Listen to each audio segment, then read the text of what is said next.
There's a version of Star Wars that haunts me. A version where a calm, grey-haired Jedi didn't bleed out on the floor while a 9-year-old looked on in horror. A version where the one guy who actually understood Anakin Skywalker lived long enough to do something about it. Instead, we got a corpse with a beard and a council that thought emotional support was a weakness. And the galaxy never recovered from that loss. I mean, seriously, imagine having Qui-Gon Jinn as your mentor. This guy walks around like the universe is a beach, and he's the only one who brought sandals. He doesn't care about rules. He doesn't care about rank. He just cares about doing what feels right. And what felt right to him was saving a slave boy with anger issues and prophetic baggage the size of a Star Destroyer. He didn't see Anakin as dangerous. He saw him as worth it. And then, boom, Maul shows up, flips like a demonic cheerleader, and slashes away the only father figure Anakin ever had. And just like that, the Jedi get their hands on the Chosen One. But with none of the empathy, none of the insight, and zero clue how to handle him. It's like giving a toddler a grenade and saying, good luck. Obi-Wan tried, sure. But let's be honest, he was more of a babysitter than a dad. The Jedi weren't just emotionally constipated. They were allergic to feelings entirely. They treated Anakin like a walking prophecy bomb with a countdown no one wanted to defuse. Meanwhile, Qui-Gon's ghost is probably screaming into the void. Like, hey, maybe try talking to the kid instead of throwing him into war at age 19. But no, feelings bad, detachment good. And everyone acts shocked when the volcano finally erupts. What breaks my brain is how preventable it all was. One guy, one stubborn, messy, compassionate Jedi, could have changed everything.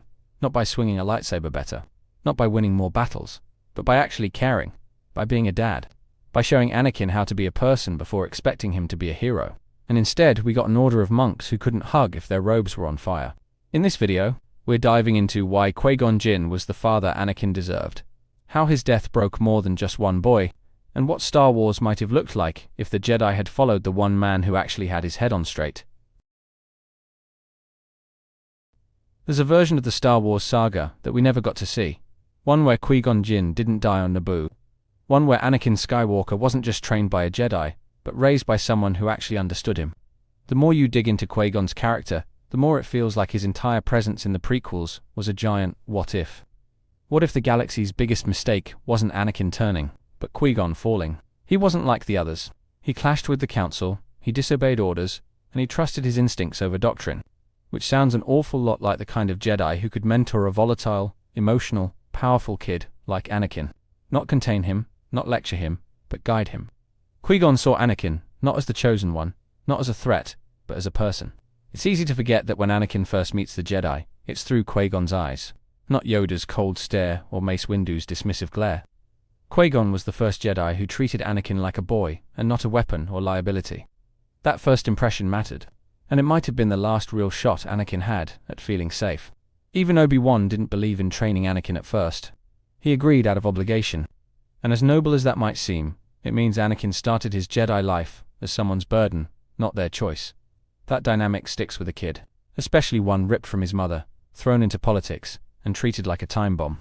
It's honestly maddening how the Jedi Council handled Qui-Gon. This guy literally found the prophesied Chosen One, and they still looked at him like he was some rebellious hippie with a lightsaber. Like, oh no, heaven forbid someone show compassion and emotional intelligence in this cold marble temple of space monks.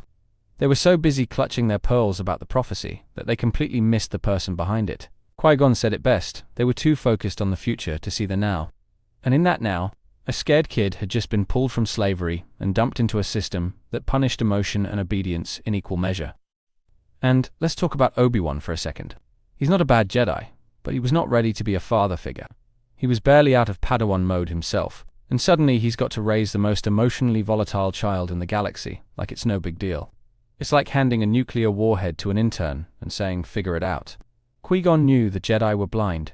He literally told them that. And instead of listening, they rolled their eyes and doubled down on rules and rituals.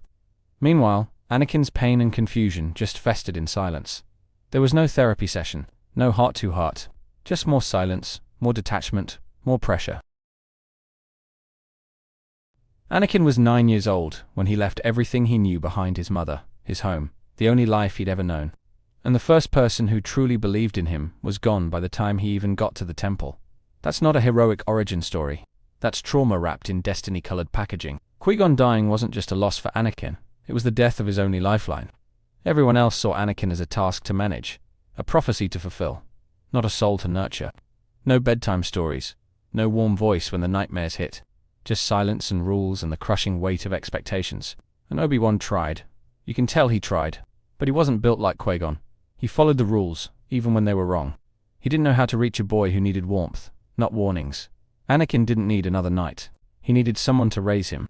By the time we reach Attack of the Clones, Anakin's already unraveling. The anger, the attachment, the nightmares. All untreated, all ignored. And the worst part is, none of it had to happen. If Qui-Gon had been there, maybe he would have seen the storm building.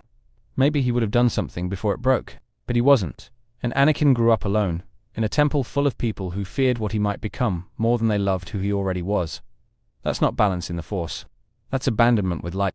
It's wild to think about what kind of Jedi Anakin might have become under Qui-Gon. Not a weapon, not a pawn, but a warrior with soul. A Jedi who questioned things, who broke rules for the right reasons. Who actually understood what the Force was trying to say, instead of quoting it like scripture.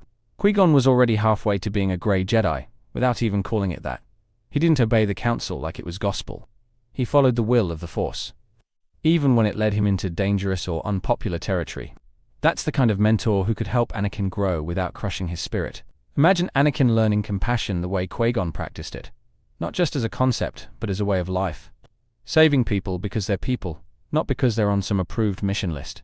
That version of Anakin that's a Jedi who probably never touches the dark side. Qui-Gon believed in listening to the Force, not controlling it, not bending it to your will. That's the exact lesson Anakin needed, because the whole Vader arc is about trying to control things. Time, death, fate. What if Qui-Gon had taught him to let go instead? That's the Anakin we never got. Not a tragic villain, but a transformative hero.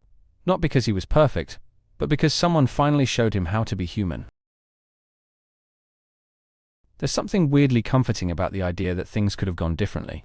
That maybe Anakin's future wasn't written in stone. Maybe all he needed was one person to say, "You matter more than your destiny." And Qui-Gon was that person. If he had survived, maybe Anakin would have learnt to love without fear, to grieve without guilt, to fight without hate. Qui-Gon wouldn't have taught him to suppress emotion. He would have taught him how to live with it. That alone could have changed everything. And maybe it wouldn't have been perfect. Maybe Anakin still would have struggled, but at least he wouldn't have felt so alone in it. Qui-Gon would have stood beside him in the council chambers. In the war, in the quiet moments in between, he wouldn't have let Anakin carry it all alone. There's hope in that vision. A better Jedi Order. A healthier galaxy. A man who grows up loved instead of monitored. That's the ripple effect of one life spared. One voice that never fell silent on the floor of a Naboo power station. Maybe that's the lesson. Not that the chosen one failed, but that no one chose him when it counted. In the end, Qui-Gon's death was more than a single lightsaber duel. It was the moment the galaxy's last real chance at balance died with him, because Qui-Gon didn't just believe in the chosen one, he believed in Anakin. And that distinction was everything. Obi-Wan inherited the task, but not the vision. The council allowed the training, but never the trust. Anakin was set up to fall, long before Palpatine ever whispered in his ear. And the Jedi never even realized it until it was far too late.